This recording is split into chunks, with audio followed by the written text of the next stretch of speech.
why do the UFOs show up there?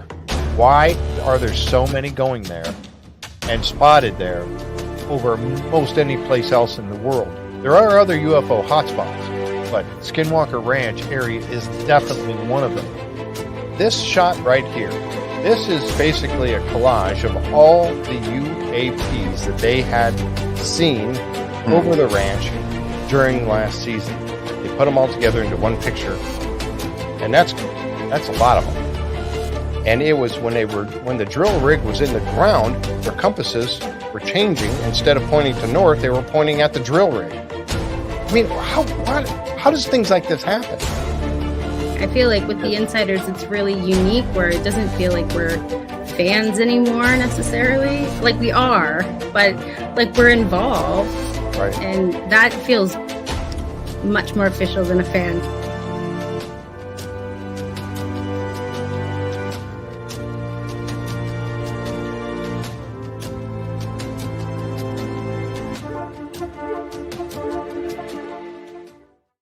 All right. Hey, everyone. Welcome to JFree906 and the Skinwalker Ranch Insiders Insights. Number 6. We're doing number 6. Shannon, can you believe we've had 6 already? No, not at all. I can't believe it's 6. Shannon is I don't think sitting I in was the only here co-host for chair. 5 of them. Yeah. So Shannon is sitting in the co-host chair with us for us tonight, and we are excited to have 2 insiders, one relatively new, Taylor and David Russell. Thank you both for coming on the show tonight. Appreciate it. Thanks for having us. Oh, this is going to be exciting. I tell you, and this is the beauty of it, is that I get to meet you folks in Discord or in the stream chat on Skinwalker Ranch Insiders. But it's nice, and we kind of get to know each other in the collective as it is. We get to know each other as we go along. But it's really nice because, and that's why I kind of came up with this Insiders Insights, because I wanted the opportunity to bring different insiders on and have you talk about, a little bit about your experience, about your background, get to know you a little bit more than we see. Wow. Thank you so much. That is so awesome. I really, really appreciate that. You're very welcome for the shows, and I appreciate that very much. Thank you.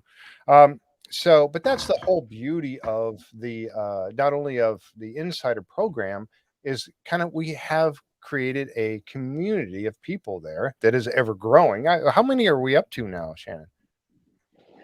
That is a great question, one that I don't think we have the answer to exactly, but I know that it's a secret. It's over 1,300 at least. I based mine off of just our Facebook group, which has the highest number, and it stays in real time. So that's at 1.3 thousand. And I know not everybody's on Facebook. And so I would imagine it's somewhere a few hundred, maybe over that, but over 1,300. Yeah. A lot. Wow, that's awesome. That is, and I tell you what, and that's one of these days we're going to get Eric to come on and talk about the other side of being an insider and what he sees on his side of the whole thing. Because, well, as we know, that man is on there all the time talking with us and giving us lessons. He was doing that again today. We were talking about the RF spectrum analyzer and how that thing works, and all that. He's such a professor. I mean, he truly is. He's so knowledgeable. So anyway, it's I heard someone refer to him as Professor Bard today is what someone called him. I think so it I was think it's me. fitting. Oh, was it you? It might have been me. I was saying I said Professor Professor Bard is giving a lesson right now. So yeah, that was great. I know. But, a lot of fun. We should get class credit for it. Yeah, we should. That's absolutely true. Anyway, so we're not here to hear me jabber. We're here to meet our 2 special guests, Taylor and David.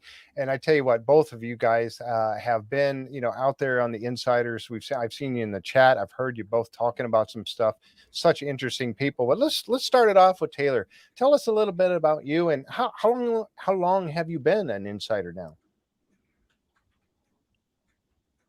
Oh, can you hear us? Oh no, Taylor, can you hear us? There you go. Lag. I might have to switch to my laptop. Uh-oh. For now. All right. Can you hear okay at the moment? Gosh, sorry. It worked for the whole half hour before we got here. Okay. Is it working now? Can you hear us? On and off. On and off. Uh-oh. Okay. We can just use signals at you. Yeah, if you want to switch, I can start with David. We can go with him. You want to do that?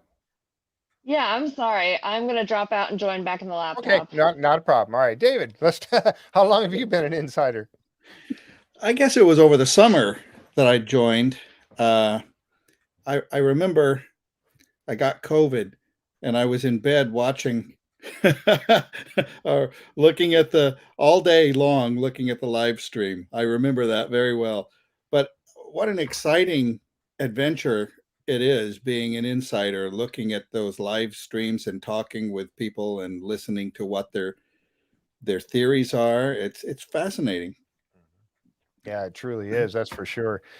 B Jones. Oh my gosh. And B Jones and I, there's one lady right there that I have come to rely on a lot, like Shannon being there. Yeah, and we've kind of developed a friend. Thank you so much, B Jones. I appreciate that very, very much, man. I don't know what to say. Thank you. Other than that, but yeah. So David, it's funny because I know that being an insider and getting to listen to you talking on there sometimes. And I know I said this early, in the pre-show meeting when we were sitting here talking, and I said, I've heard you talking with Shannon and some of the other folks, and I thought, well, he comes across like a psychologist, and or a It's a like very soothing voice, doesn't yes, he? yes. It's very Oh, soothing voice. Well, tell us a little bit about David Russell. oh, well, I'm a mess generally, but no, I'm a classical violinist, and I concertize, and I'm a professor at a university, and I've had a long career in music, but and it's been a great one. But I throughout my life, something that I've never spoken about until recently is this involvement in uh, seeing this other thing that's out there. I don't even know what it is. So experiencing it at different times in life, and other times not. And um, so I was fascinated when Skinwalker Ranch became a thing on TV. My whole family and I watched that and just really got hooked into it because there were things that I would see in that show that I said, yeah, okay, I know it. I've been there. I've done that. I've seen that. That correlates with my experience, and it's a real cliffhanger. I love the show. Yeah, it truly is, and I do too. And that's kind of for me. I started off watching it back, episode 1, season 1, and started watching. I thought, man, this is really an interesting show. And it's one of those things that I've had people come to me later. Oh, those shows are scripted. I don't watch that junk. They're all scripted. And I thought, you don't watch the show. If you're going to say Yeah, something like that, you obviously do not watch it because it is not scripted. You get that feeling as well when you watch. I certainly do. I mean, I know that a lot of the show depends on the editing, you know, but you can still see the genuine reactions of the team that's researching when things happen. Uh, they're just as shocked as the viewers when the equipment fails at the last minute and the batteries drain unexpectedly. I mean, I've experienced that too, and I know Huh? that reaction when it happens. I know. I said, "Oh, what is this? I recognize that. That's really strange. Yeah, absolutely. I I've had that happen to me too. I know it's not scripted. Yeah, no, I don't think so. I don't think so. So you're back. Can you hear us now? I was told I'm breaking up a little bit. Maybe I'm freezing a little. I don't know. Hopefully my internet's not, having an issue here, but I don't know. So maybe it's me that's having the problem and not you guys. Can you hear us okay, Taylor? Uh-oh. Maybe not. She can't No. hear us. We lost her. I assured her everything was going to be smooth and fine, and For right now. maybe I'm Oh. sorry. You Okay. hear it, Her Taylor? internet's her internet's lagging. I think that's the issue because the So voice are we was all like lagging, or is it just me? I'm sorry. I think it's just you, but that's okay. So if you can, I mean, Yeah. you're behind your voice a little bit, but tell us a little bit about you and what drew you to Skinwalker Ranch.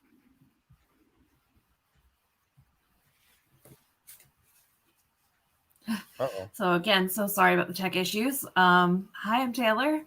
I got drawn to Skinwalker Ranch first from the show.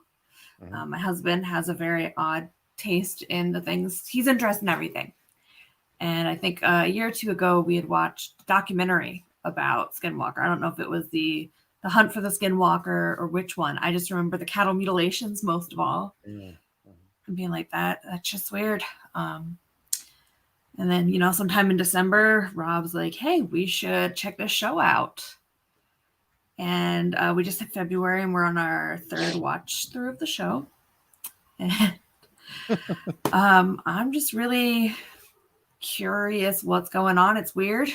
I find it really interesting. I don't have any specific scientific background knowledge. So everything is learning, but just really curious to see what they might find.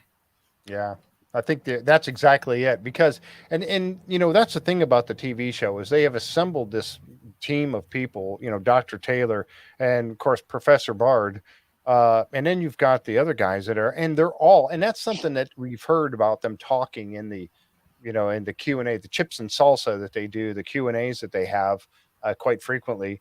But we've heard them talk about how each one of them plays an important role in the investigation that's going on there. Because you've heard, Bryant, Dragon talking about, oh, these guys are the guys that have all that. No. Every member of that team is part of the investigation to the hilt.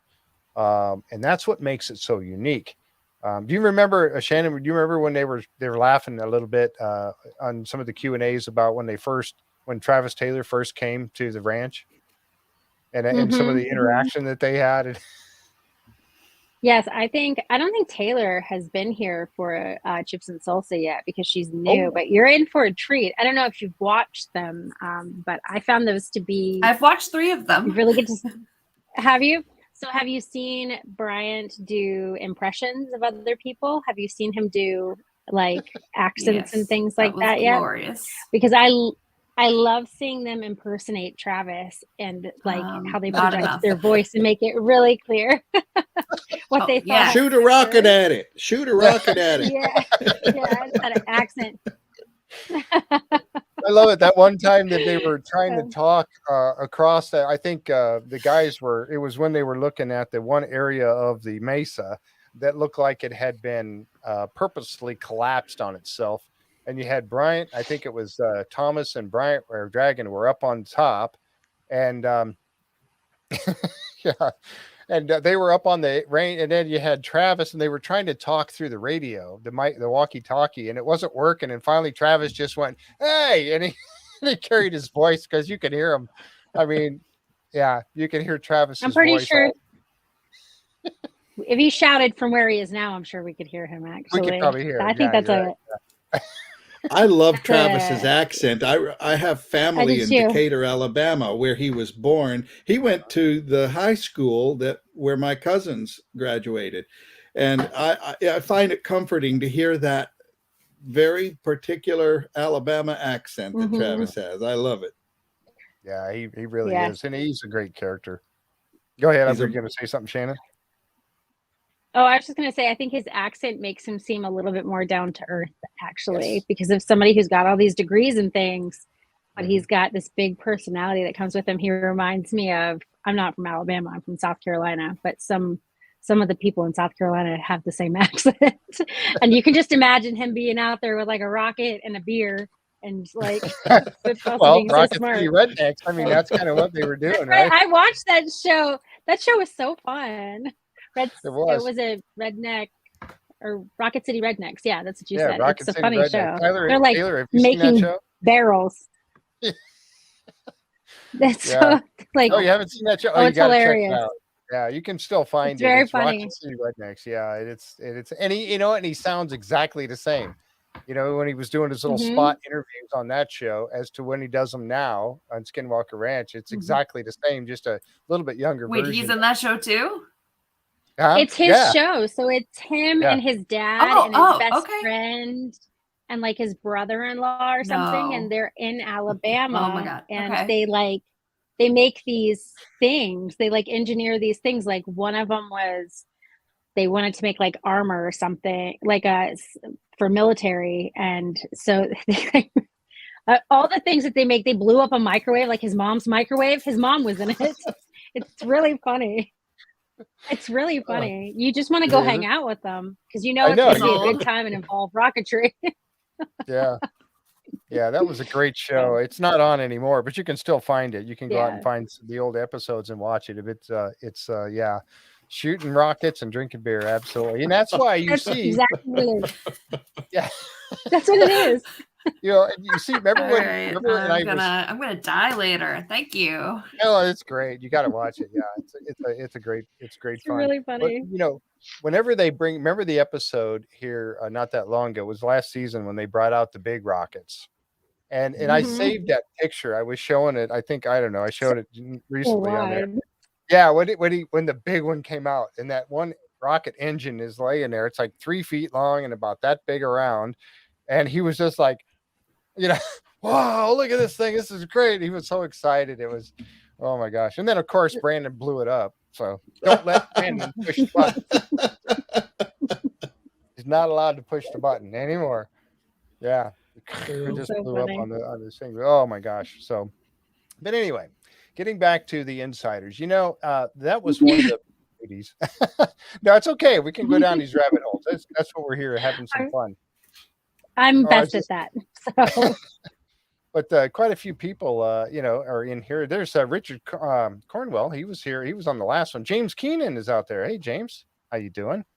Yeah. So I was just emailing with James earlier today about some stuff. He's looking into. So can't wait to hear what you come up with, James.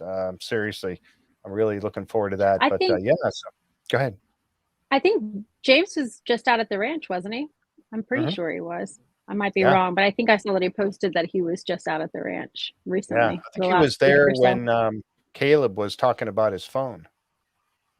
You know, when Caleb had his Q&A talking about his phone. And that's another interesting thing right there is, folks, if you've seen that particular episode, well, there's been a couple of them actually where you see Caleb's phone just going absolutely haywire. Well, one of the things as being an insider is that we get to sit through these Q&As and special appearances quite often with these guys. Caleb has had a couple of them now where he's come on and he's talked about his experiences with like his phone and things happening. Really, really interesting. And you get a more inside look at, you know, those experiences that he's had. And it's still, I guess they're still kind of ongoing. But that was really interesting. And I think James was out there during that one of those 2 times that he was talking. Yeah, there it is right there. I think that is a perfect example of the difference between being like in the program, the insiders program, versus watching the television show. Is on the show you see these snippets of Caleb saying, "Oh, my phone, it's doing this stuff." They do an insert shot. You see, you know, this wild stuff. But here, this is, I think, our second. He did one that was impromptu, so I don't count that one. But if I did, this last one was our 3rd time where he has gone into detail, where he has shown us, literally gone through his phone. He's made like a presentation, and he's allowed people to ask questions and stuff. So that's kind of the difference between being a spectator of just the show and then being in the program, where you're the difference between being able to actually see inside and ask questions about this stuff. Because I remember watching the show and thinking that I had questions then. And now we're actually getting to see like the pictures that were messed with and showed up on his phone. And it dialing numbers like crazy, faster than you could possibly type with your thumbs. I don't care. The fastest one would never catch up with that. And that's just crazy. So I was going to ask you this earlier, Taylor, how long have you been an insider? How long have you been part of that program now? Oh, thank you, Alina. Wow. Appreciate that. Uh-oh, she must be lagging a little bit again. A little. Oh God. We only started the show in December, so maybe right after the new year. Oh wow. So it's just only been a month or so. Wow. Interesting. That's great. So you have a lot of, that's why I said I think real time. Really sorry. No, that's fine. That's fine. Yeah. So that's interesting. And so that's the other part. I'm kind of all or nothing. Once you dip my toes in, I'm in head first. Right. I remember talking to you a little bit before the show started, and the fact that you had not really had any experiences of, the paranormal or UFOs or, aliens coming up and knocking on your door or anything like that. But yet you're still drawn to it. And that's a great thing. Many of the people that are here have had experiences. I've had a couple, but it's interesting that you haven't, and yet you still find the show so fascinating. Um, is there any particular part of, what they're, you see them doing all these different experiments, shooting the rockets or trying to somehow or another uh, get information about the radiation that's happening out there, the 1.6 gigahertz radio signals that keep coming up, and just the weirdness, the high strangeness. I think is, as James Keenan says, the high strangeness of the place. What part of that is there any part of that that kind of interests you the most, or is it just all of it? Yeah, any and all of it, really. All of it. I'm a big reader and I love, mysteries. I love strange things. The weirder, the better, really, in the media choose intake. And, when we came upon the show, I didn't really expect much. I thought it was going to be kind of funny, like a ghost adventure. I didn't know what I was getting into. And then very quickly, I'm like, oh my God, I'm obsessed. And it's just like, every episode, every season, it just ramps up into something more bizarre. And I can't stop talking about it. So there might be 2 friends watching tonight. We'll see.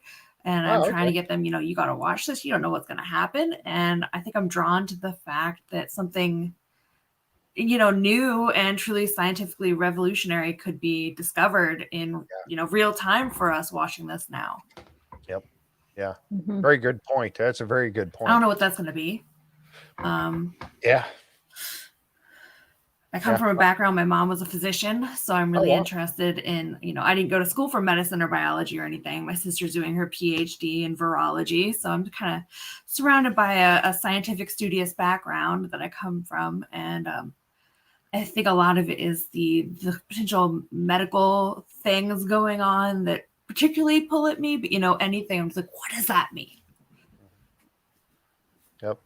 Yeah, exactly. Yeah, that's the thing. Yeah, there have been the medical issues. We know about Thomas's medical issue. We know Travis had radiation burn on his temple and on his hand after he was back around by the well, messing around by the well.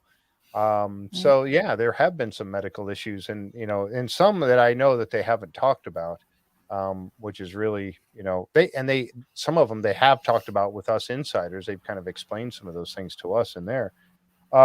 David, what about you? What types of things about is it all of it, or is there any particular part about this, what's going on out there that really drags your interest, or, with your background? Well, I've seen a few things happen out there that really caught my attention. They correlate with some of my personal experiences. And, we lost the camera. We're losing something here. Oh, you faded. You froze there for a minute. Can you hear me still? Right, yeah, we see you. Oh, we're back. Yep. Huh. Okay. All is well. You can hear and see. Mm-hmm. Okay. All right. Yeah. There were several things on the series that really raised my eyebrows. I said, yeah, okay, this is really interesting. And then I had the real honor of spending some time with Colonel Alexander. Oh, wow. Who had been out at Skinwalker Ranch for some time. Mm-hmm. And the questions, we discussed several things, and we talked about this experience that I'm having currently with my friend Chris Bledsoe, and he knows Chris very well. And there's just unusual aspects of what's going on out at Skinwalker Ranch that seem to, you could identify them as being of the same sort of nature.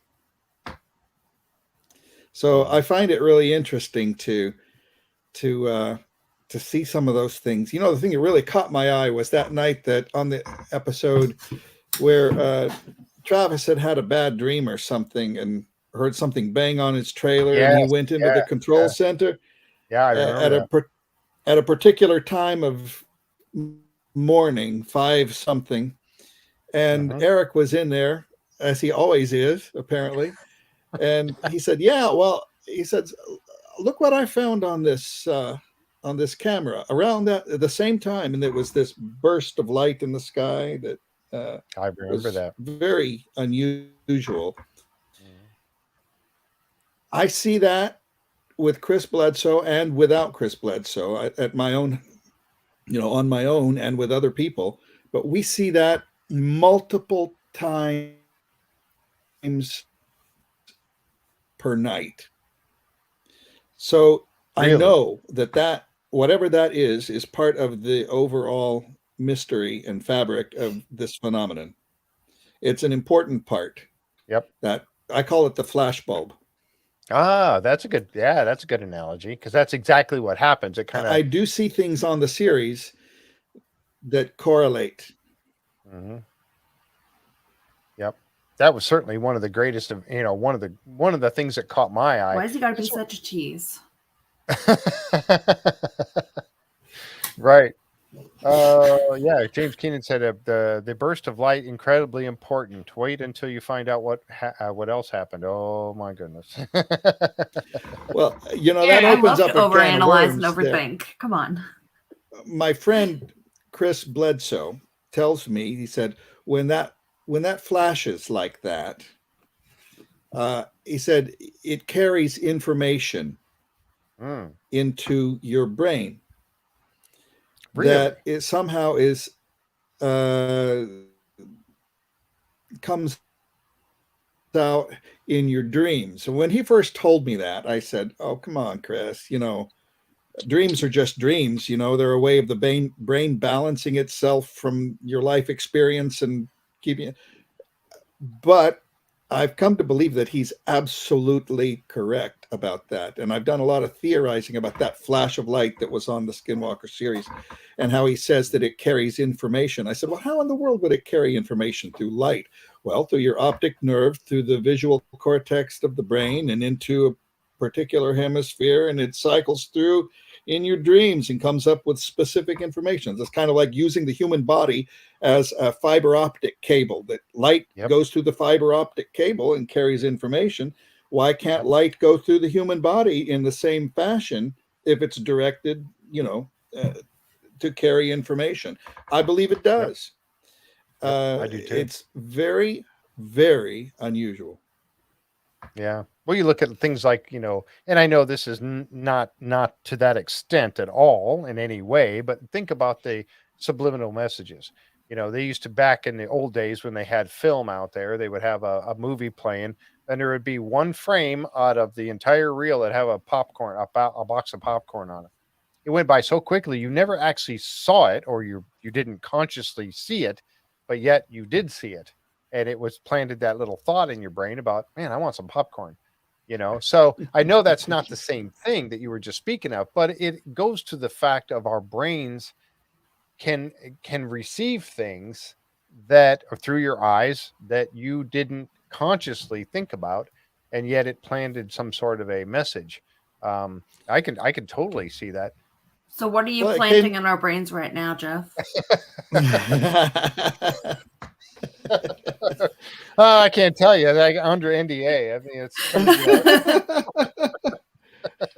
you'll find out later. Yeah, you'll find out later. And then you'll come and call me up. Clearly. And like, hey.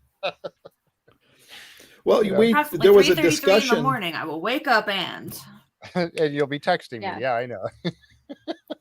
There was a recent discussion on the insider chat on Discord about a weapon, a non-lethal weapon that was developed that uses plasma and lasers, and it's confirmed. I mean, it really exists, that plasma and lasers to manipulate the air and the vibrations in the air and direct that into someone's cranium into their head so that they hear words that are transmitted, but only they can hear them.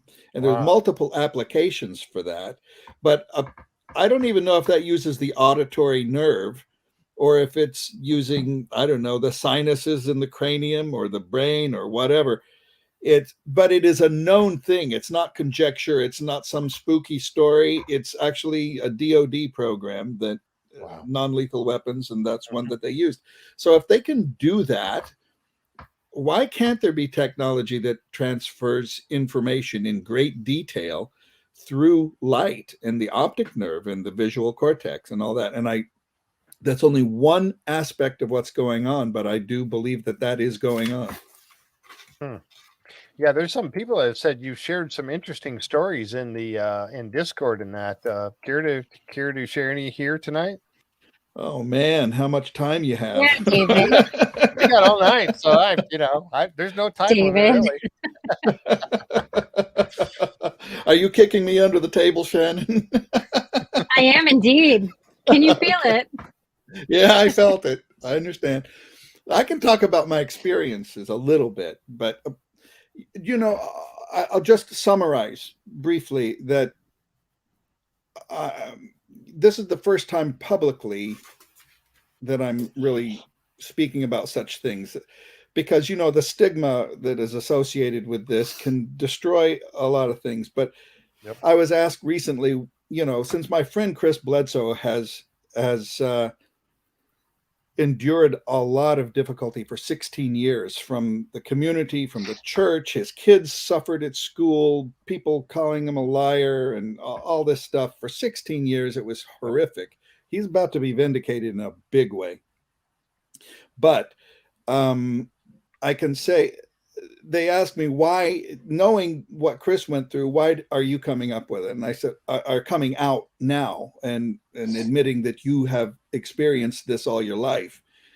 And I said, well, for one thing, I'm 60 years old and I've had a magnificent career. And if somebody wants to penalize me for speaking the truth, so be it. I can't concertize forever, but I do believe in the truth, and I do believe in speaking the truth as I experience it. Right. The other reason is very simple, that Chris Bledsoe is my friend, and he is as kind and humble and honest a person as I have ever met. And I'll stand by him because I believe everything he says about it. Wow. That's great. And that means so, a lot. There's a whole lot that's happened, and there's a whole lot that I really don't know what it is. I don't know what this is, but I do know that it's real. I do know that it communicates and interacts. And I do know that a lot of people are interested in it, and I mean particularly in the intelligence community. They may know more than we do, probably do. But in the end, they may not know as much as we do. And that's why they're coming into our life and trying to determine something about it, because I think there's a fear of not being able to control both the narrative and the disclosure. Right. Yeah, I think so. And now, that's something too. They're kind of spoon feeding us right now, I think, anyway, giving us little tidbits of information. Like the June, what was it, the June 11th disclosure, they came out and said basically that, UFOs are real, but we don't know what they are. And it didn't give us much more than that. I don't think we'll ever get to any point where the government will come out and say, yeah, we've got crashed alien material or spacecraft or bodies or anything like that. We'll never get to that point that I can imagine. But at least they're coming out and now admitting that they do exist. And now they've kind of changed the name, have they not, of the UAP? It used to be unidentified aerial phenomena, and now it's unidentified anomalous phenomena. Anomalous phenomena, right? So because I think it's to cover everything, right? Like if it's just anomalous, then it can be underwater. It could be here around us. It could be in the sky. Right. Yeah. Yeah, Or it could exactly. be I've heard people say I've heard people say like, oh, they've changed the name again to make it confusing or less specific. And I just think it's actually more telling that they've changed the name of it. I would prefer it to be open, because what does that mean? That literally would cover anything. They might be focusing on, or our attention might be on a specific, whatever we think it is traditionally as being an aerial phenomena, but leaving it open-ended kind of covers the bit, right? Like it covers things like orbs, which you don't hear people talk about frequently when they're talking about UFOs or UAPs and like the normal kind of context. You really have to be like deep into it to start hearing people talk about orbs, maybe in association or other things, I guess. And then underwater stuff as well, which I think is probably important. But I think this has moved much further than hey Bubba, when Bubba and me was down at the river drinking beer and we saw a light in the sky. That's why it's more than UFOs now. Yeah. I mean, it really is something that's an all-encompassing phenomenon that is interacting and communicating in ways that are so undeniably not being manipulated by other humans. I mean, involving things like coincidence that isn't coincidence.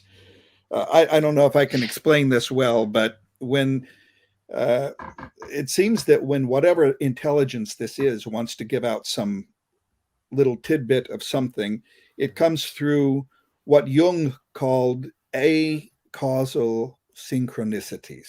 It's a side effect of what I think is happening. I think quantum physics plays a role in this, particularly quantum entanglement and acausal synchronicity, and something that another physicist, Rupert Sheldrake, called morphic resonance. I think this is all part of the machinery of things that we're learning from, I don't know where, I don't know who, but I think it's part of the machinery that we're now sort of either being led to see or we're discovering. Every day we see a little bit more of the picture. How does that make you feel? I mean, knowing that all that's going on, I mean, does that bother you? Does that scare you in some way? That's I tell you, in the 80s, well, there were two times in my life that I was very fearful of this phenomenon, and I sent them away. I said, "Don't come back."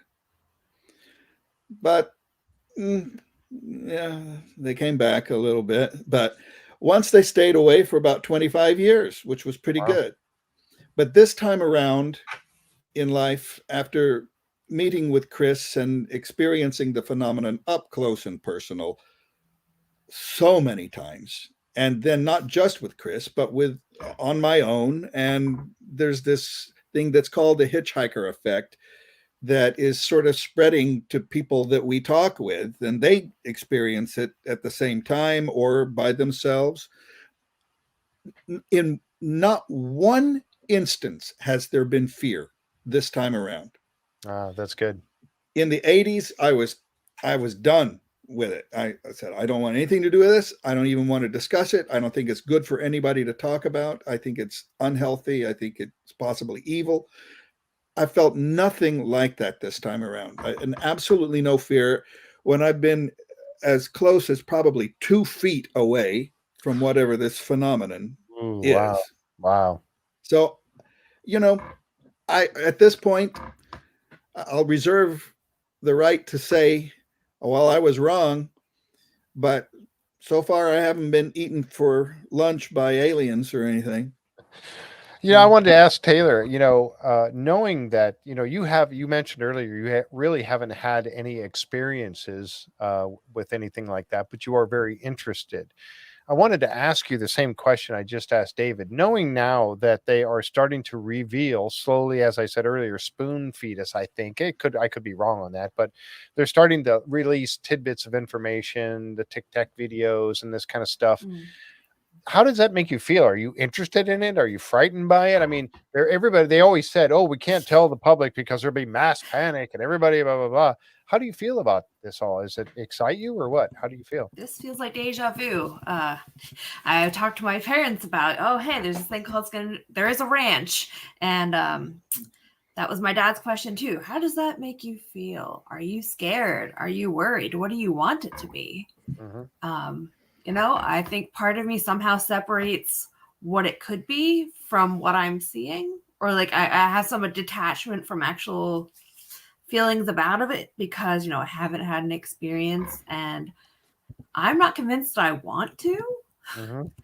But at the same time, I'm like, is that a UFO? Is that a UFO? Because I'm looking now. Yeah. But I'm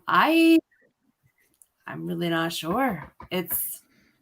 That's why I think I'm so fascinated because I have nothing to really compare it to. And I'm like, Shannon, what happened? Tell me, are you okay? And I have no idea how I would react. Would I lose my shit? Sorry, I don't know if I'm allowed to swear. But I'll cut it out. I'm so glad you're here. Would I lose my mind? Would I be okay? Would I even notice? This weird thing happened. I've been watching a lot of the Merge podcast and finding a lot of the sort of podcasts like this, especially the ones interviewing the fighter pilots. Mm-hmm. Yeah. I work for an airline, so I kind of have an interest now in the pilots and what they may or may not be seeing. I'm trying to find my way to ask some of the people I talk to, hey, have y'all seen a UFO or anything? I messaged Taylor and was like, have you gotten any dirt from the pilots? I would be asking around. I'd have my little notebook out. I also don't want them to say, hey, that girl, she's pretty weird. Don't talk to her.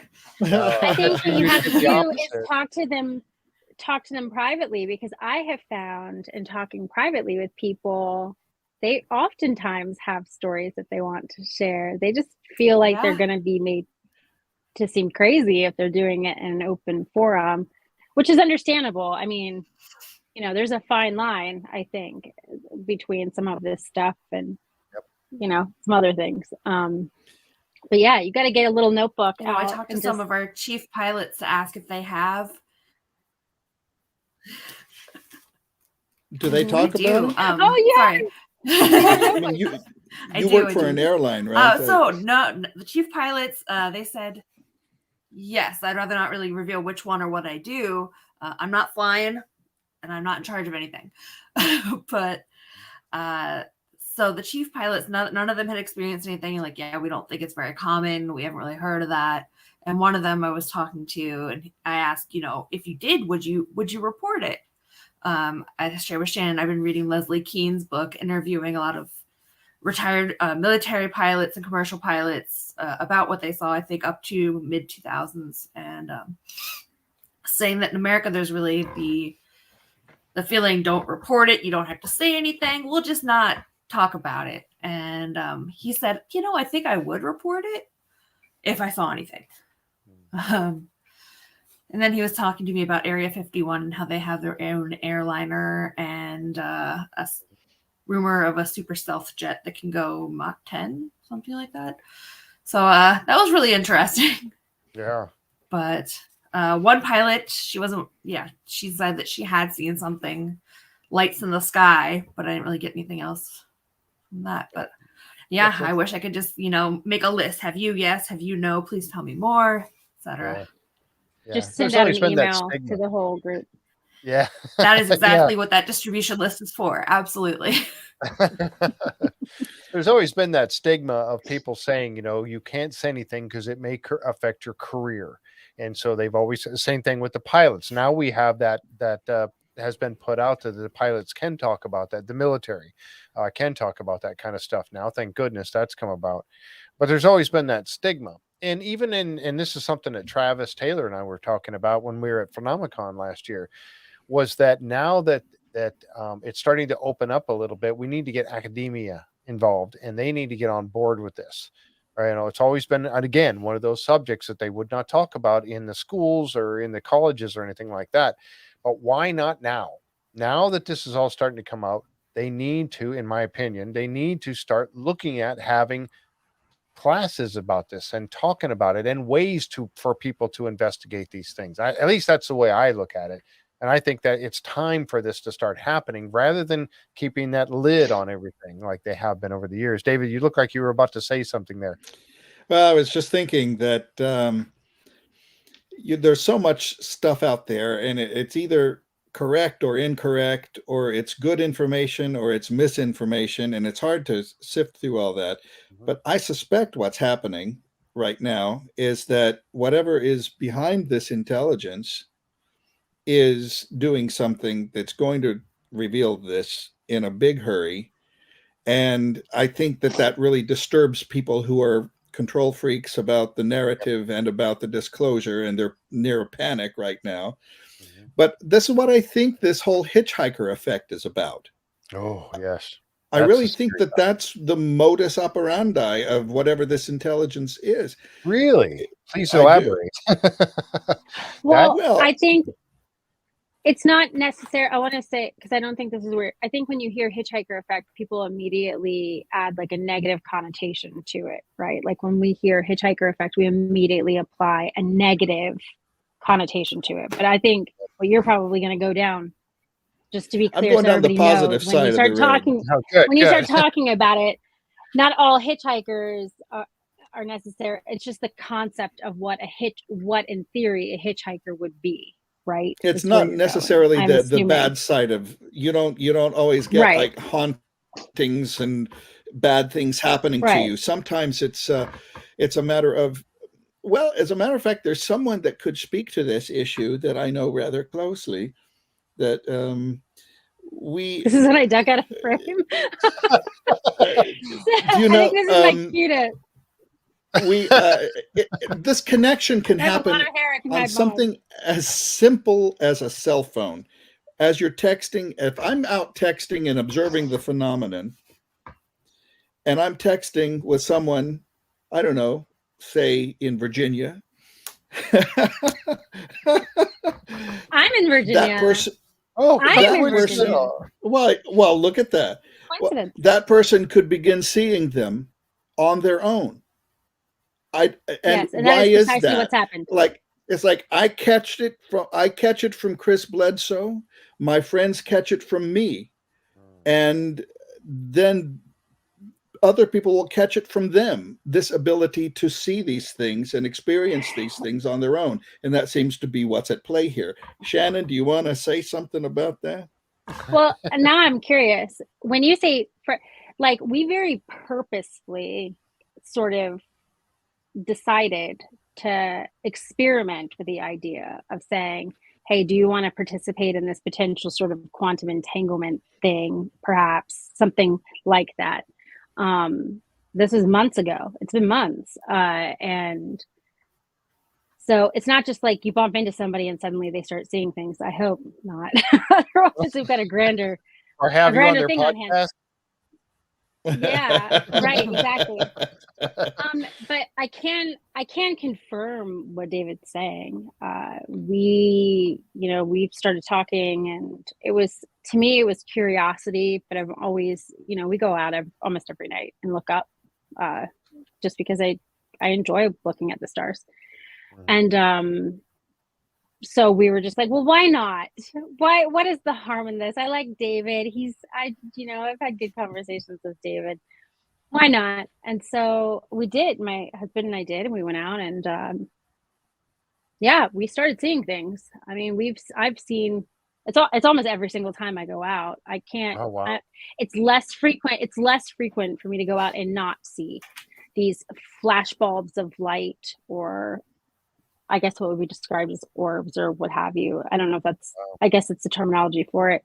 And I'm very analytical, and, I'm in school. I want to be a research scientist. And so I've got my flight tracker out. I've got my satellite tracker out. I'm paying attention to the weather and all of this stuff. So I do have something to compare it to, but there's also nothing that you can compare to sort of like a feeling, I guess, where you see this thing appear in the sky and it's beautiful and it's unlike anything you've ever seen before. And it almost feels too brief sometimes. Like Wow. you find yourself really looking forward to going outside. But that Right. that we went out every night for so long, and it wasn't actually until I went out with the intention of doing this thing. And sure enough, the first night, and we weren't sure that was going to happen, David. We were like, we'll see about this. And then the first night it happened, and we were like, oh my gosh, like it really did happen. So You know what I love about it's been that? beautiful. What I love about that experience, that first night that you experienced it when we were on the cell phone at a distance like that, was that you said, I don't know what I just saw, but it looked like this. It was this dark thing that was like it was swimming in the ocean, but it was the sky. That's how you described it. And I said, interesting. I never told you about that, but we've got that on video.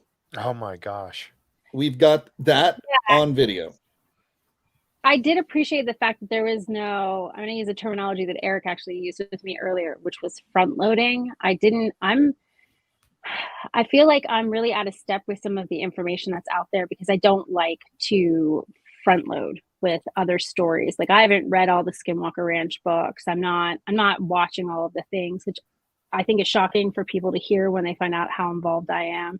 But it's the same with this stuff. Like I don't want to know. I want to have my own experiences and then be able to describe them. And I think there's more validity in that, actually. So yeah, that's what happened. That is what happened, where I'm like, oh my gosh, I'm seeing this. And sometimes it's been within moments we've seen the same thing at the same time, which you would, again, no, I'm not even going to say that. I'm not going to give it, because I know I've been watching the sky forever. Like I know what a satellite looks like. I know what a plane looks like. I know what the stars look like. I also know how I feel when I look up at the sky and I see certain things. The sky is amazing. Like that's enough beauty in and of itself. Yep. So, yeah, that is, I can confirm what David's saying. I really can. So. And your husband saw this too. Yeah, my poor husband. He's just along for the ride. He's like, oh, I'll support you. He got his little chair and he got me all this equipment for Christmas. And then like all this stuff happens. He's like, what is going on? I'm like, I don't know. No, I predict if Taylor and Jeff go outside, they're gonna get infected by whatever. I was just going to warn Taylor about that. You may start having. Taylor's like, "What have you done?" Look at her face. The look on her face. Really, I'm like, I don't go outside. It's cool. Don't look out the window. Just don't. Just keep the curtain. Blinds shut, safe. Like I'm never leaving. You won't get abducted if you keep your curtains shut and don't look. That's right. Yeah, don't look. Yeah. Oh my goodness. Yeah, I'm gonna, and I know what you mean, Shannon, so much about looking at the night sky. Ever since I was a child, I was fascinated by looking up at the stars, and I went through different portions of telescopes and binoculars and friends' telescopes and stuff so I could see. Somebody told me once, he goes, well, you can look up in the sky and you can see that little white dot. What does it matter if you're looking at a picture of Saturn or you're seeing Saturn through a telescope? I said, you know what? The difference is astronomical. Did I just say that? Astronomical? Yes. It is. It's truly that because when you look at it and you see Saturn for the first time with the rings and you see it, and even though it's a pinprick and yet you can see it within, you can distinctly see the rings around it. I was like, oh my gosh, I'm looking at Saturn, rather than looking at a picture of it on TV or a book or something like that. That's the difference for me. And it's looking in that night sky and watching and sometimes just scanning the night sky, and all of a sudden you see another galaxy and you're like, oh my gosh, that's a whole nother galaxy, like our Milky Way galaxy out there. People don't look up there anymore. Oh man. I have to say, it's all down here. Two things I have to say. Looking at this with their thumb working right here. Yeah, but oftentimes I'll sit out and just in my front yard or my driveway, and I'm looking at the most astonishing things a human being can see. and there's people next door playing tennis on the tennis courts. And if they looked up, they would see it. And the way the human mind works is, oh, that must be a plane coming in. Well, it doesn't look like a plane, but I don't know what it is. Let me go back to playing tennis. That's the way it works. But I think if more people were to go and just kind of look, and it's not just looking at the heavens, sometimes it's looking closer. I've seen this stuff in the tree line. I've seen it come close to the ground, right there next to you, and then come 2 feet over your head. Wow. So I think that people just need to kind of know that there's something out there and not be terribly afraid of it, unless there's good reason to be afraid of it. But just go look. You'll be amazed what you might see. Yeah, exactly right. It truly is. And if something like that happened, I don't know, I've not had that type of experience. I've seen what I think is UFOs. Put it this way, it's something that I could not identify easily. I actually saw one following an airliner once, an airliner that was coming in for a landing, and I was with some other people, and they saw it too. It was following an airliner coming into Los Angeles to land, and it was following it. And then it veered off, and we all saw it in the little group I was with. Somebody made a comment about light pollution in a city, and yes, that ruins so much. You have to, you have to take that time to get out away from the city if you can, if you really are interested in get up. And even with binoculars, you see so much that's just fascinating. But I've not had an experience like that, David or Shannon, where I'm seeing something that some phenomenon that is happening within ground level and all of that I'm not sure how I would react to that, quite honestly. I'll tell you the truth that it doesn't seem to matter what the weather is. It's always easier to see if it's a clear night, right? But it doesn't matter what the weather is. It doesn't matter where you are. If it wants to be seen by someone, it will be seen. My friend Chris lives within a 5-minute drive of a McDonald's, Chick-fil-A, and all the lights of Fort Bragg or Fayetteville, all of that. And it's so busy around there. And yet he has literally thousands of videos of this phenomenon, both close up and various distances, various appearances of this thing. So if it wants to be seen, it will be. And it doesn't matter where you are. If you're in a city, it'll find a way to be seen. You just have to be willing to look at it and say, don't explain it away initially. If it looks weird, it probably is. Yeah, and so true. And I like to think that I try to stay still very rational. Like, I think it's easy once you've seen stuff to hope that everything is that again. So I'm still trying to be very, that's where my, me enjoying this stuff and my very analytical side sort of meet in the middle, which is trying to consistently stay in check. But it's really hard to not be excited when it does happen, because there's not a way to describe it to people. And you honestly, this is the first time I've actually talked about it ever.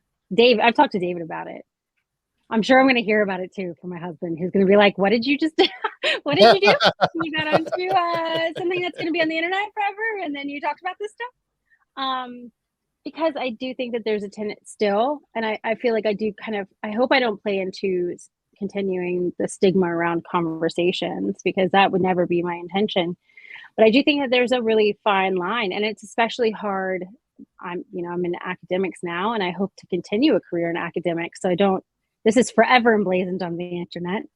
So, but I think it's special. And if more people did spend time looking up and being more open to possibility, it doesn't mean that you have to assign any specific reasoning behind it. It's allowing yourself to be open to the possibility of these things. And I think that in and of itself shouldn't be considered odd. Like, we should want to look at the miraculous that things happen. People look at the miraculous throughout everything else. I don't know why this would be any different.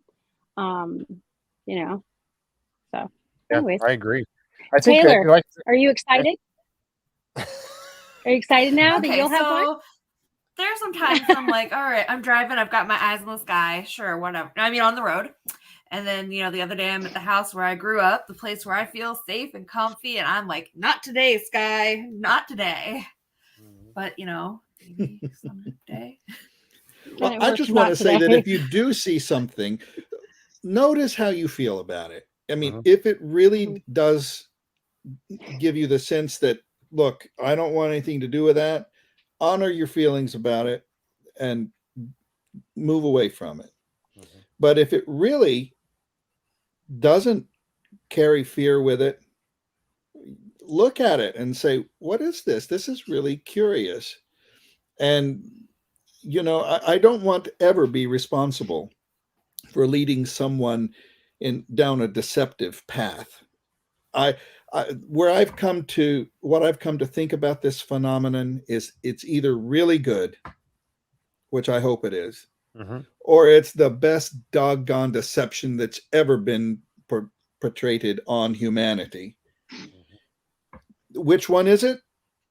I cannot rationally say. I can only say what I feel about it, which right now has no fear and is pretty amazing. Yep. Yeah, it's something Richard Cornwell said a little bit ago.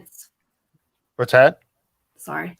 You know, I've been watching, I mentioned some of the other podcasts and, you know, videos and sightings. And there was one I saw that was like either simulated or a video of something that was outside of an airliner. And it wasn't any of the gigantic ones. It was just something small and metal. And it just struck me how, you know, if I saw that, maybe I have, like, it seemed like it was something that wouldn't have struck me as weird or threatening or, you know, unnatural even. And it makes you wonder how many times maybe people have seen something and it just didn't register as something unusual. It just didn't even click. We didn't want to see it, didn't notice. Yeah, probably. Yeah. That's one of the things, you know, I've seen some, you know, I was talking about the one that I thought that I thought I saw one on Skinwalker Ranch Insiders. You know, there was a something that I caught, a flash of something, and we got and that's one of the things about being an insider, folks. For those of you who are not insiders and you're curious about that, is that we get to watch the live streams from the ranch 24/7. And there's multiple screens. There's a quad screen going, and there's a picture of different things happening. And Eric's got some experiments running on some of them. And now we have the overlay of the airlines going by, so you can see when there's an actual aircraft going over the ranch. And on a clear night, you can go, okay, that's not a UAP. It's the jet that's flying over, airliner or Starlink or whatever. But we get the opportunity to see things and then log them into this fabulous spreadsheet that Shannon created and got going, which is really, really cool. And I've had, and, you know, I saw some, you know, something that I logged on there as well. And now people are taking a look at it and trying to, you know, take a closer look and see what everyone else thinks. And it gives us a place of the freedom of sharing our stories, sharing our beliefs with like-minded people. So, if you feel like you can't talk about it at work or in your friends or in your family, then you can in this environment because we're open to talking. Now we have the Discord channel that we're part of, and I don't know if the member support, if they started that or what, but I tell you, that's been an awesome tool because we can type chat with each other. We can also voice chat, and not only with Eric or Caleb or Thomas or one of those guys.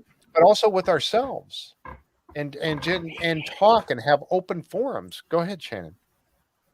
So I was going to say, as you know, we're talking about all of this stuff, it occurred, I think it's important to note that, like, there wouldn't have been another circumstance I don't think I would have met David in, or Taylor or you, Jeff. And what's really wonderful about the program outside of just the focus of the ranch is that it's given a safe space to people who are sharing these interests, that can have friendships that are now coming out of this stuff, which I never thought I would do. Like I had never been in an online for nothing like that. That was, I didn't know anything about it, and I'm like full into it now. But that's what's so, I've seen so many times. It's been 9 months. We've been doing this for 9 months, which is crazy to me. Yeah. And over those 9 months, I've seen so many people come in and say, I haven't had a place where I could share this and not be made to feel like I'm crazy. Or, they've wanted to have people to talk to about their interest in the show, but there's not people around them that they can talk about it enthusiastically with that understand it. So I think one of the program itself is designed in a really unique way that I still can't believe that the access that we get to the team, like I can't believe Eric was in there again for hours and hours and hours today. And Kayla, like the whole team, the access to the team is ridiculous to me. Oh, it is. The cameras, truly. the fact that the feedback is listened to, where it's like, hey, we want this on the screen, and Eric, messes with stuff. But it's also this really unique community of people. We've cultivated a really unique community of people, and I think I've found friends within this group that I hope that I have forever, which I never would have met some of these people. So I will say that's my love letter, Insiders Group. I think what's so interesting and helpful is that the Insider Group, they're not all experts in anything, but they are honest observers. And the greatest tool is that spreadsheet. If things are logged there that 80 sets of eyes have seen, and you put that onto that spreadsheet, that it must be a huge help to the team in collecting data. How much work is that spreadsheet? It's not as much work now as it once was. There's maintenance stuff that I have to do with it pretty often and all of that. But I was just talking about this. We've had people that come in that are like data tech people, and they often are like, oh, why are we using a spreadsheet? And I have to explain that when we first started our group and it was only like 15 people, we didn't have a way that we could privately share what we were seeing, and we wanted to be able to record data because that's why we were there. And so the spreadsheet, when it first started, was this little baby, and it was just one sheet, and we were just entering it in real time. And now it's a monster. And so when the month changes over, I have, and people are always asking me, but there's forms that go with it to try to make it easy, and all. It's work. The upkeep growing. Is work, but it's not as much as when it was created, or when it went from the baby sheet to like the massive monster it is. That took me 100 hours of work easily, but it was worth it because there's people that they aren't on social media. They don't want to do Discord, which to each their own. They don't want to do Facebook. Exactly. Some people don't even chat in the YouTube channel. They're introverts, but they want to be able to access and log and have their voice heard in a quieter way.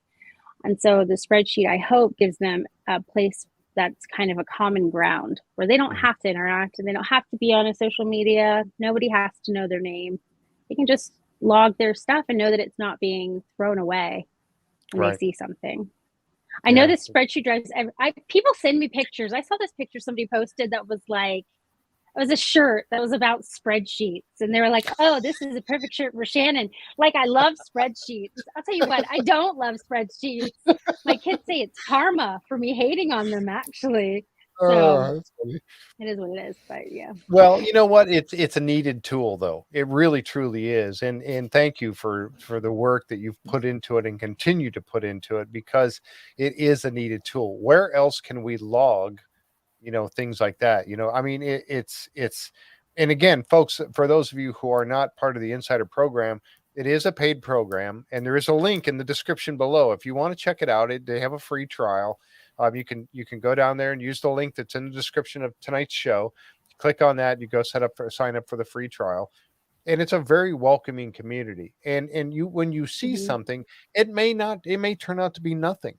I mean, I have got everybody's attention on something before, and they said, "No, Jeff, I think that's snow falling off the roof of Homestead 2." And I got looking at it and I'm like, "Are you sure?" I kind of, yes, and it truly was. Was it a disappointment a bit? Yeah, it was. But you know what? That's the beauty of having everyone else in there to analyze it right there on the spot with you. You can back up the feed of the live stream and look at it over and over and over and over again if you wish to.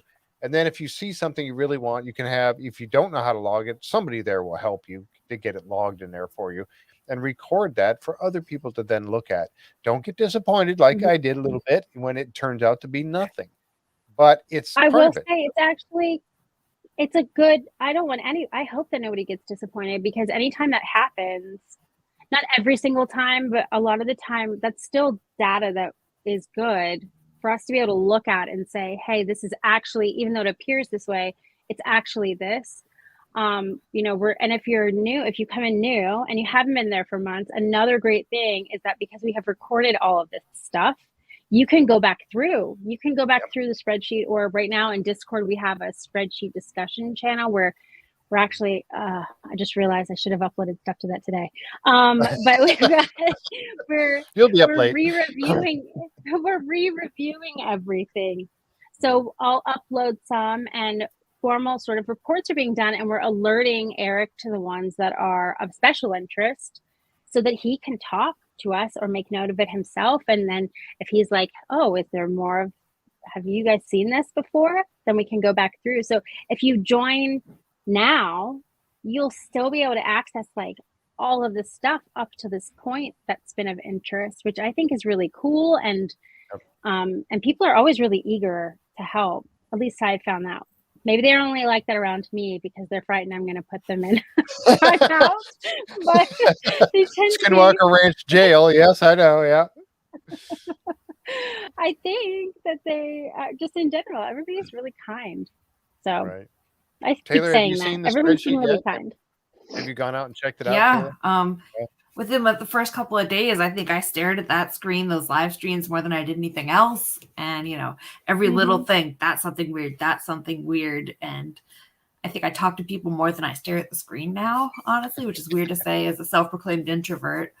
Mm-hmm. But I just wanted to add that right? Yeah, it is. Why did that look like that? I don't know. Probably isn't anything, but that I found just something. Yeah. Yeah, I mean, I swear it looked like a beam of light. Was it? I don't know. Yeah, that's it. That's the thing. That's really I've nice. really enjoyed this community. I feel like I found, a surprise mental health help community since I've been here, and shared really great, music recommendations since I've been here. And it's not just about the weird and the high strangeness. It's the human connection too. Oh, absolutely. That's the part about it too that really comes into play there, because there are folks that for whatever reason or another they can't get out in as much as they'd like to. This gives them a place where they can enjoy talking with other folks. Like I said, it's a community. It's become a community of, we call it the collective. I don't know who coined that. I don't know if Eric has coined that phrase within. But we are like that community of people who get to share this stuff and go on. Somebody in the chat, John Edwards, and I seen B. Jones also mentioned about the one that I saw. And I'll make this really brief, but and this was one of those things where I saw something on one of the screens we were watching. Matter of fact, it was during the time that the guys were filming. And during this time, when they were filming season 4, which is coming out, in May, can't wait. They would turn the cameras away from where they were filming. So obviously they want to keep that secret for the show to come out. And we're watching this and we're talking. I'm in there chatting with people and talking. Well, I saw something flash across the one screen and I thought, okay, that was weird. What was that? And I took my mouse and I moved the slider back and I watched it again. And then I went, oh my goodness, this is really something. Somebody at the time, because I'm such a noob with spreadsheets, helped me to log it and get it on the spreadsheet. Well, and I mentioned it to a few people, and somebody even asked me, said, how did you even see that? It went by. I mean, it flew by the screen. Well, then it kind of dropped and nobody ever talked about it. And I thought, okay, well, they must have looked at it and decided it was nothing. Well, the problem was nobody had really seen it. And then I had brought it up the other day. I was talking about it in watching the live stream. I had mentioned it, and B. Jones had seen it. And she said, oh my gosh, when she went back and reviewed it and looked at the video in slow motion and stop, motion and all of that, she said, we have to show this to Eric. And then of course it became a bigger deal, and everybody was talking about it, and they've really, we don't know what it is. And it looks similar to the little ball of light shooting across the screen real fast. And now it's become a thing of analysis. So it doesn't mean, and I thought at the time, nobody really cares about it. It's not a big deal. And it may still be no big deal, but yet at least now it's being looked at. But your group, going back, as Shannon had mentioned, there is a one of the channels that's set up in Discord is for the review of the spreadsheet, and they're slowly but surely going back in time and working their way forward. This happened in August. The one I saw happened August 12th. We're almost there. You're right, and you hadn't We're quite, almost you would have August. found it eventually and went, hey, where did this come from?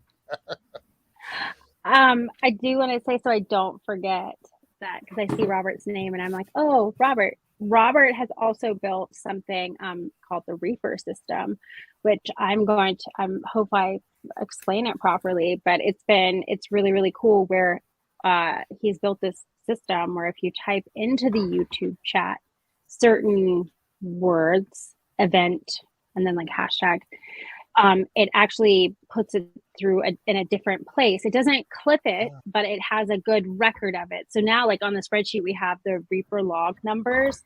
That means that, like, for example, I always try to encourage people, like, you have to remember that if you're logging a Reaper, you still have to log in the spreadsheet if we want to be able to analyze it and we want to be able to save the video of it. So I'm going to say that. But I do know that we have somebody that goes through the Reaper log and compares it to the spreadsheet and make sure that the clips are pulled, because sometimes people aren't familiar with how to use it, or they can't access the spreadsheet. And he's developed this whole thing, and I wish that I could explain it properly, but I just want to make sure that I mention it so Robert knows, giving him proper credit, because I know he spent a lot of time on that too. So I just wanted to say that. Yep. Because we've got a great group of people that have all these different talents. Yep. I just want to say how important it is. I think that all of the insiders' observations are logged on that spreadsheet, because if you can categorize the phenomenon into, recognizable units or aspects, then we have a chance of learning something about it. So it's less about just catching something. I got one, I saw one. Well, then what do you do with that? With that information? It's important to put that in a category with like sightings or experiences, and then learn from those, compare them, discuss them, study them, formulate experiments about particular phenomena as it happens out there. Yep. So who's excited for season 4? Oh, baby. Yeah. Maybe then I can stop rewatching 1 through 3. Yeah. We'll get to watch an episode, and then we'll get to talk about it with a bunch of super fans, and then ask questions that I probably can't directly answer, but maybe a little bit. It'll be a different experience watching it this time around. Although I forget that there is a show now, to be honest with you, just because this is so involved. I'm like, oh, that show thing. Oh yeah. Oh, the TV show. We don't need that. We got this. Yeah. Although I'm going to have to wait week to week for new episodes, right? Yeah. Yep. That's what I was going to ask you, Taylor. Do you think your experience watching it, like binge watching it, is different than like my experience, for example, where I think I discovered it after like halfway through season 2. So I watched it in real time, half of season 2, and then in real time for season 3. You got to binge watch it and then immediately join a program. So your experience is going to be very spoiled. Different. Yeah. Intense. And now you're going to have to. I mean, yeah, I bet. Is that why I'm obsessed now? I went from, trying to study cults and cult-like abuses of power, and like, oh, now I'm into UFOs. Please give me all the books and all the podcasts. I mean, maybe. Yeah. Yeah. Okay, but Yeah. how are Bigfoot and UFO connected? That's my next question. We started watching Expedition Bigfoot. Jeff can tell you What that. is this? Well, that's going to be a subject for another podcast that I'm coming out with, yet another segment to the Another. How many do you have? well, 5 now. I think there's 5 different interests that I'm into in the podcast now, and that honestly that screws up YouTube so bad because YouTube doesn't know where to put me anymore. They used to say, "Oh, he's Curse of Oak Island," so I was getting great views on Curse of Oak Island stuff, and then I come out with Skinwalker Ranch, and it's like it doesn't fit, right? And then the paranormal stuff and the UFO UAP stuff, and now treasure hunting stuff and metal detecting too many. But Expedition Bigfoot is on the docket. We're going to be talking Mike Owen. I don't know if he's out there. I haven't seen his name pop up tonight, but he's one of the moderators. I haven't either. He got me when I went out to Phenomicon, which I want to talk about that too real briefly. But when I went out to Phenomicon, Mike Owen told me you have to talk because all the folks from Expedition Bigfoot were there and they were speaking. Bryce and Dr. Mariah Mayer and Russell Accord and Ronnie LeBlanc. So I initially I didn't go up and talk to them. There was always a line at their tables when they were there. But when they went up and actually spoke, I was so impressed. And I had watched some of the episodes, didn't watch them all. But I was so impressed with Russell Accord, Ronnie LeBlanc, and Bryce came. He wasn't there most of the time. He came in, did his talk, and then he had to go. So I really didn't get to speak with him. But Ronnie LeBlanc and Dr. Mayer and also Russell Accord, which they call Sage. He tells that story too. But I actually got a chance to speak with them and hear their talk. I was so impressed by these people because of the fact of their backgrounds. And the fact that they don't go into this saying, "Oh yeah, Bigfoot." That knock, that's definitely a Bigfoot. No, that's not how they approach this. They approach this saying, Except that's what I've really seen in the show. I feel like they're much quicker to say, "Oh, that was totally a Bigfoot. That's totally what lives here. That's what ate that deer." Expedition Bigfoot. Way more readily. Yeah, I mean, okay. granted, I'm only in season 2, but I'm seeing way more of a readiness to point a finger at a specific conclusion than the guys on the ranch. Other than Travis's reveal of it's a wormhole, that was great. Yeah.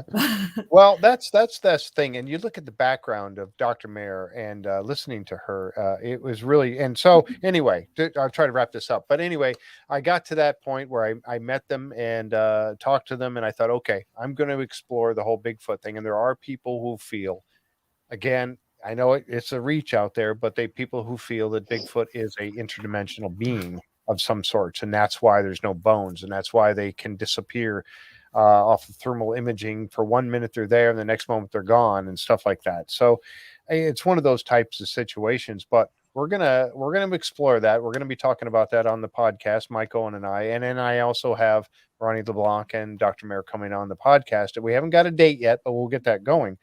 But Phenomicon. Have any of you been to Phenomicon? I know, Shannon, you haven't yet, correct?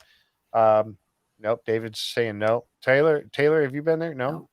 Nope. I tell you, Phenomicon was fantastic, and it just opened up on the 1st of February for season tickets for 2023. It's going to be held the weekend after Labor Day weekend in September, and it's in Vernal, Utah.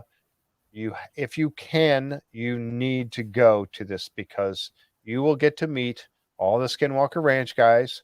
You'll get to meet the Bigfoot people that are going to be there. You'll get to meet paranormal folks that'll be there, and you get to talk to them and buy their books and all that kind of stuff as well. But it is a fantastic event.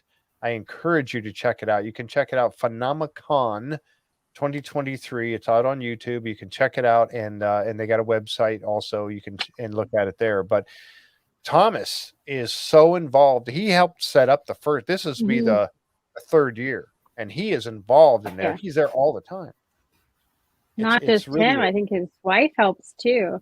Yes. There are so many people going this year. I've talked to so many people. I think we're probably the only 3 that haven't been and are David, Taylor, and I, because everybody is so excited. Yeah, James just said you can go launch rockets with the team this year. I'm going. don't know I if we signed did up for last that. year. That's one of the things I'm doing. Yeah, There's everybody is going. yeah. It's gonna be. I'm You sure can everyone's even gonna have have such a lunch. I fun think it's a time. lunch. Is it James? Is it a lunch or a dinner with you, James Keenan? You can go to lunch or dinner with him. I forget which one it was when I signed up. I went through. I went, oh, dinner with James Keenan. I'm going to be doing that. Mhm. That's one of the nice things too, is you get to actually go. They have these little. They all cost a little extra money, $25 or whatever. But when I went Dinner. I had breakfast with Russell Accord. I sat right next to him at the table, and it was fun because I got to just, everybody at the table got to. There was only it's dinner. Okay, thank you.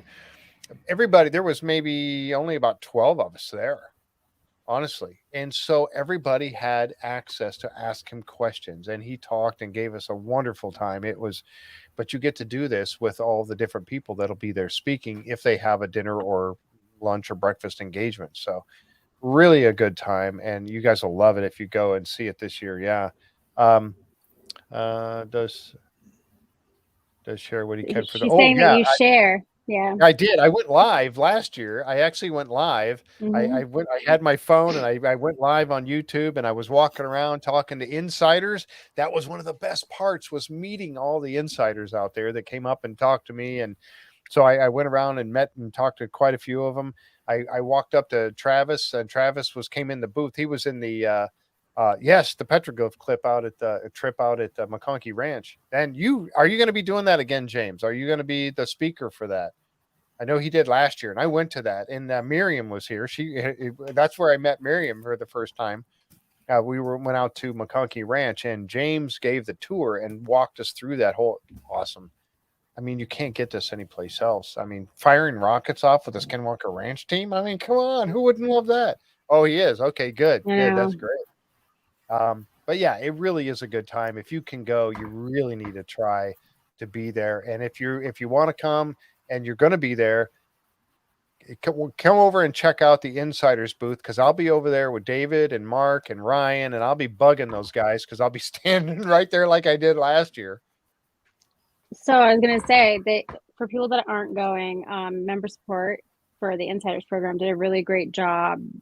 And I'm sure it'll be even better this year, having it live streamed for some of the insiders to be able to watch one of the presentations that they did. That was like the insider event, because I'm imagining that they're doing that again. I can't imagine that they would have Phenomicon again and they wouldn't do it. I can't be quoted on that, so I don't want to get in trouble. But I'm fairly certain that they'll probably have another insider special event that's for just insiders that come to Phenomicon, and that's what was streamed. I didn't see that on the little brochure thing, so I don't think it's necessarily announced. Yeah, but so nobody can quote me on that. But my hunch is that they probably will. Yeah, I won't be going again. No, but maybe the next year. I know. Man. I won't be. I think David again. can come and be one of the speakers. Honestly. Yeah, that's right. I don't know. I'm in enough trouble as it is. Yeah, you could play your violin and everything. That'd be great. But yeah, it truly was a fantastic event, and I cannot wait to go back this year and experience it again. And you get to see what happens to Mr. Bard, Professor Bard, Eric, when he tries to use a simple electronic device like a microphone. Yeah, at the one of the events, when he had a speaking engagement, it was up in the same room that they had the Insiders special event with the Skinwalker Ranch guys. And he, every time that he took the microphone, he would try to talk and it wouldn't work. And he's like, he's messing with it. And if you've seen Eric before, I mean, he gave the best talk of the entire show, the entire conference. Anyway, they hand him the microphone and he would try to, and nope, it wasn't working. And then Travis was there. Travis took it and messed with it, and then it's working. He'd give it back to Eric, and Eric would, okay, and it wouldn't work. And this went on for like 10 minutes. Hitchhiker effect? Funny. I don't know. It finally did work, but boy, it took a while. It was great. But that was a fun event. So yeah, Phenomicon 2023. If you can come out there and look for me if you want. I'll ask you for your autograph probably, and then I'll probably could try to coerce you to coming on the show like Taylor and David. Oh man, but yeah, good times. Sorry about that. I'm glad you did, because this is great. I love what you're doing with this podcast. It's so well done, and Thank you. it's open and free discussion, and we still live in a country where you can do that. Yeah, absolutely. And I tell you, I love to I haven't been, but I'm going this year. Awesome, Karen. That's great. And Karen's this is Karen, one of the new moderators of the YouTube channel. She's a new official moderator, but yes, she's been around forever. Yeah, Karen is, yes. But she's in Australia. We really needed somebody that could moderate those in a different time zone, and Karen is a perfect person for it. Because, everybody that moderates overnight it's her day. So it's really, really wonderful. But yeah, we always had to wait till you woke up. So that's right. And I can finally sleep now a little bit. Sometimes I would check in the middle of the night. I could sense my name being used. Yeah, weird how that happens. What's cool? Yeah, it really is. I'm very connected at this point. What I think is cool is that the insiders this year now have known each other for so much longer. So it feels like it's going to be more of a party, I think. Whereas before, people were still kind of getting to know one another. Now it's been by the time September rolls around, it'll be over a year of the program happening. And I think it's going to be fun. I'm bummed I'm not going. I really am. I mean, I can swing by and pick you up if you want. I mean, oh, can you? Yeah. I'll just let them know I'm leaving. Sorry. Oh, you're gonna miss it. Well, and I'll try to do my best to cover it as well. I'll do a better job this year of covering as much as I can. Unfortunately, they will not. And they asked us, and I got in there with the media pass because I talk about it on the podcast. So they really, and they were fantastic people. Bridget and the rest of the crew that run this thing, what a great job. And Thomas Winterton also. But they asked us in the media not to live stream or, the talks that everybody had. Otherwise, why would you come to it? That right? makes sense. You would, right. So they asked us not to. There were people that were doing it there. I saw them doing it, and not media people or whatever, but there were people that were doing it. But they asked us not to, so I abided by that. And I did my live streaming, walking around, talking to Russell Accord and all that kind of stuff, and Travis and the insiders. And I will do that again this year and give updates. I'll try to do that more often this year because I'll be there all 4 days again. And then I'm going to be staying out in the area for quite a while because I got some other people that I'm going to be hooking up with out there in the area to take me around looking at petroglyphs and things. So, yeah. I'm so jealous. Right? That's what I want to do. Oh, I can't wait. Man. Do they do a sky watch as part of the whole thing? Do they get everybody to do good? Yeah. Okay. Yeah. There's a couple of those events. One at Skinwalker Park. There's a couple of them that go on out there. And then they have an event there called Open Mic Night, and it's for people to come and tell their stories.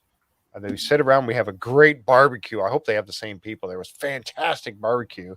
We were sitting with Greg Lawson. He's a paranormal investigator, but they had a great barbecue. Then they have a big bonfire they get going. They set up all the chairs around it, and they go around, and whoever wants to get up and tell their story or their something that's happened in their life or something like that, they just hand the mic around, and that is a great event. It truly is. And you hear some fun.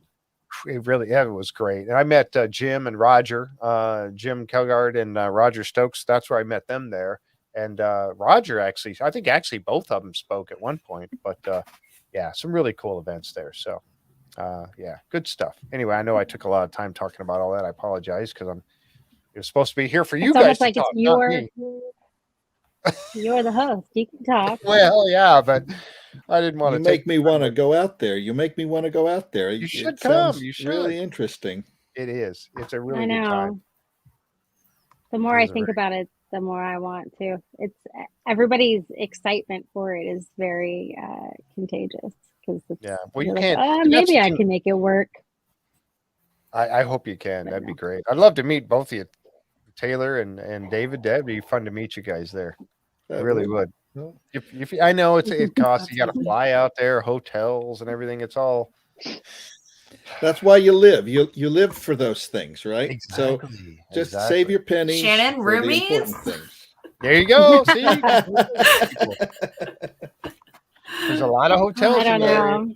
Yeah, I know. I have Maybe so he's much not going big of a on in town. September and What's October. the big food in Utah? What is there a boy. style?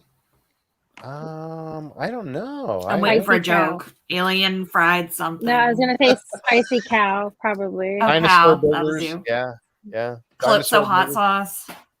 Oh, I love yeah. that David's first question though. It's like, and tell me about the food. Yeah. David likes food. Well, that's how you know You're like, you're that talking would to seal a the deal for musician. me. This I is know, you're absolutely like, the I truth. wasn't sure. When performing musicians get together, we're not talking about the music. We're talking, I got the greatest Tex-Mex down in Texas. Or, the best Chinese food in New York. It's over at, on Broadway at 66th or something. And we're all about the food. All about the food. Yeah. Well, I know that they served chips and salsa, I think, at the Insiders event. So that Yeah, could they be did. your- They did. Yes, Perfect. they did. Yep. There you go. Love it. Yeah, That's funny. it was a lot of fun. I seen my new friend. I just saw Mark Hoover's on there. Mark Hoover is one of the groups of people that are out in. Well, he actually lives here in Florida. I'm in Florida right now, and he lives here in Florida.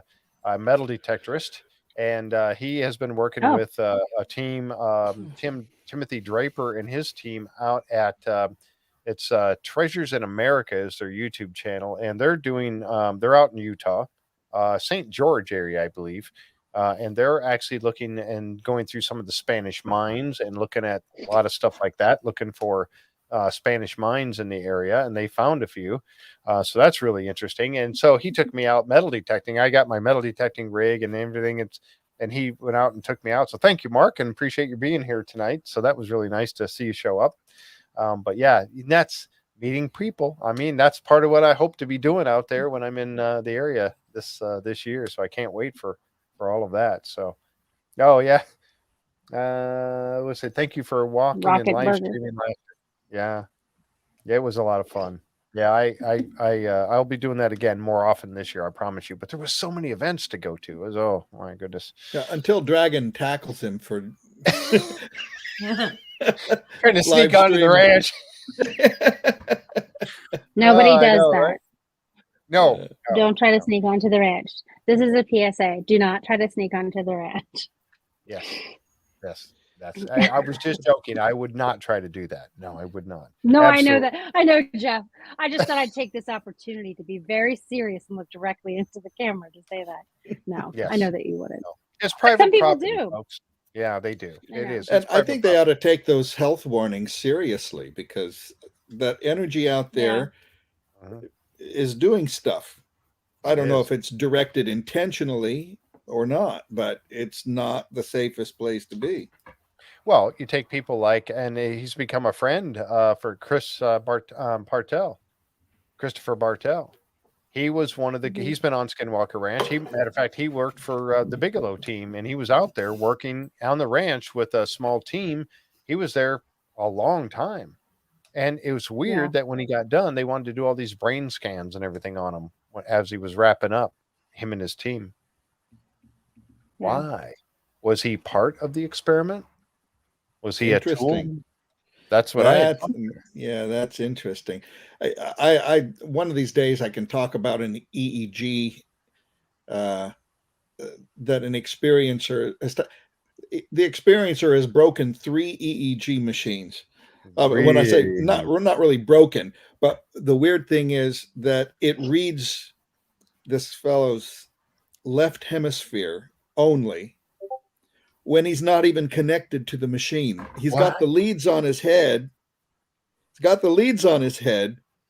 But it's the machine across the room that he's not connected to yet is picking up the brain waves from his left hemisphere. How is that possible? I don't know. Then they change out the machine to a new one. Same thing happened.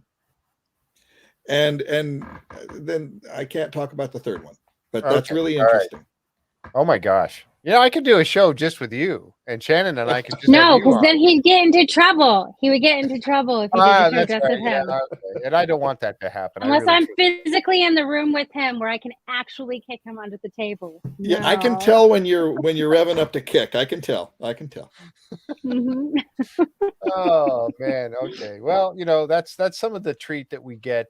Like I said the other day, I happened to just pop into the I popped into the Discord channel, and Shannon was sharing the story that she talked about tonight, and David was talking with her, and they were going back and forth. And I thought, oh my gosh, this would be perfect for the podcast. But I mean, just sitting and listening to people's stories, such as that one in Discord, was. I mean, I was enthralled. I don't know. I mean, I don't know, Taylor, if you were there, if you got to hear, I'm sure you've heard some other people tail sharing end of it, stories. yeah. You've shared some things about, you've talked in there quite a bit, but I mean, just to be able to sit and listen to these people's stories. I mean, unfortunately I don't know if I was working at that, but I keep it turned down so I can actually do my job. But I mean, I was riveted listening to this story. And there's a channel we Yeah. have for stories. Yeah, I think what you're talking about is on Sunday, which is different from what we've been talking about, and I probably won't go into that on here, but I know that's the first time I've actually shared a story with our group, because I wanted people's opinions on it and things. And yeah, David happened to pop in and you caught the end of it. I'm sure a few people did and didn't understand the context by which we were talking, but I do think it's neat to now have a space that I can go to should I want to share. So this is sharing the stuff tonight has been the second time I've shared anything. So I guess David has rubbed off on me. I suppose I'm just going to start sharing things now. As they say, I think what was the movie? It was the Matrix. I think what will really bake your noodle, is to consider. It's easy to become paranoid and think, oh, all these intel folks are listening in and they're following me and they're interested in me. I don't know how much of that's true. Maybe they're interested in learning about the experience. But what will really bake your noodle is if you think, are they approaching on their own, or are they being brought together for a purpose by the phenomenon itself? I have reason for asking that, that question, pondering it, because I think some of the circumstances that sort of thing happens sometimes are impossible to set up artificially. I mean, you'd have to do it goes way beyond those movies like Ocean's 12 or 13 Ocean's or whatever, 11, yeah. The Mission Impossible. This is way beyond impossible, the way these people suddenly come into your life. And it's like, how did this happen? It's not a setup. I think somebody may be setting them up to bring into the fold and learn something. An interesting possibility. It is. That is very interesting. Yeah, I'm really going to have to start paying attention more outside, because I love to go for walks, and you get and like tonight when we get done here, I'll probably take a walk around, and I'll be watching for phenomena. You know what? Try something. Or just look up and watch. Be bold.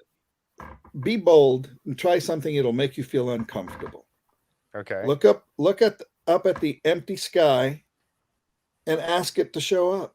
Or let me rephrase that. I do my best not to talk to it, not to talk to them. And I'll get personal about this. I will pray, but when I pray to God, asking for this thing to show up. And if it does, see, I don't want to pray to something I don't know what it is. Exactly. But it does seem to respond to things you talk about and ask, sometimes direct questions, and out of nowhere It'll flash at you in an answer. Mm. I know that sounds bizarre, and I'm not ready to be committed, but go out there and give it a try. I will. I'm going to. I don't do any of that. I've heard David talk about it though, and I know he has many more extraordinary experiences than I do. So I will just say, with that in mind, if you want to find a place in the middle, just like go out and look up and spend time looking at the universe. I think when you find you can feel yourself connected to it, that's where possibilities of other things can occur. I'm not in David's camp yet where I'm just like, please show up. not please, but like, I'm ready for you to show up. I'm just like, I get excited when it happens. I don't know what I'd do with it though if I had all those experiences like David's had. Yeah. So what do you think, Taylor? Are you going to try it? I have to work tomorrow, so not like tonight. Maybe not tonight, but yeah. It's like bedtime. I don't know. You got to keep your humor about this. I'm not opposed. I was hoping you were going to be like, nope. No, I'm not. Not happening. Yeah. I think we should. My book. I'm good. Taylor, do just like Shannon and order from UberEats.gov, and it's an inside joke. You never know who will deliver. No. Yeah. So watch now. Taylor's going to be on Discord here in a couple of days, going, "Oh my gosh, guys, you're not going to believe what happened." You watch. I know. Taylor, you're going to experience some stuff. You let us know when it happens. Yeah, let us know when it happens. Okay. Yep. Okay. So, and we'll have you back on the show to talk about it. How's that? All right. Let's just say I'd rather some extraterrestrial or unknown drama than more work drama, please. But if it shows up and you don't like it and you don't want it to be there, tell it to go away. Yep. And it will honor it. It does that. I don't know why, but it does. I'm fine saying bleep off. I'm not doing it. But yeah, sure. Yep. All right. Well, let us know what happens.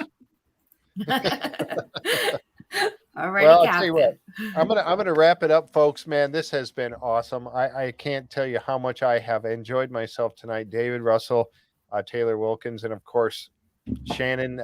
Shannon's locked in, and she's my co-host for all these shows now, and she's stuck with it, whether she likes it or not. And then I'm gonna bring in. I do like it. I know, and we've got some things that I keep saying this, but we've got some things that we're going to talk about that are away from Skinwalker Ranch. Like some of the schooling that you're doing, and things like that. And so we're going to come up with some guests, and we're gonna explore some things that I think a lot of people will find interesting. I think so. I think ultimately it all relates to each other too. So yeah, I think so too. And I'm really looking forward to delving into that. I know I've got so many different things I'm talking about nowadays. I'm going to have a podcast like every night of the week. I don't know how I'll ever survive all of that.